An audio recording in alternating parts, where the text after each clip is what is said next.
আপনি বলছেন যে বাংলা কংগ্রেসের হাল হবে তৃণমূল কংগ্রেস, ঠিকই, যেটা সে রাজনৈতিক ভবিষ্যৎ আমরা দেখবো, কিন্তু এখনো পর্যন্ত তৃণমূল কংগ্রেসের হাতে প্রচুর সাংসদ রয়েছে, প্রচুর বিধায়ক।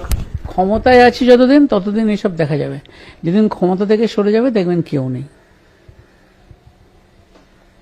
স্বাভাবিকভাবেই আমি আবার বলেছি, আজকেও বলছি, আমি প্রায় 4 বছর হলো তৃণমূল সম্পর্ক ছেড়েছি, আজও বলছি যেটা শেষের শুরু হয়েছে। স্বাভাবিকভাবেই এই দলের শেষের শুরু হয়েছে, এই দলের শেষের শুরু হয়েছে। এই দল কিছুতেই দীর্ঘমেয়াদী হতে পারে না।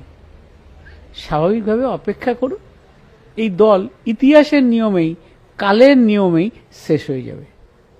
আপনারা বাংলা কংগ্রেস দেখেছেন, আজকে দেখেন বাংলা কংগ্রেস বলে কোনো দল আছে, কিন্তু অল্প কিছুদিনের জন্য তৈরি হয়ে রাজ্যে ক্ষমতায় এসেছিলেন।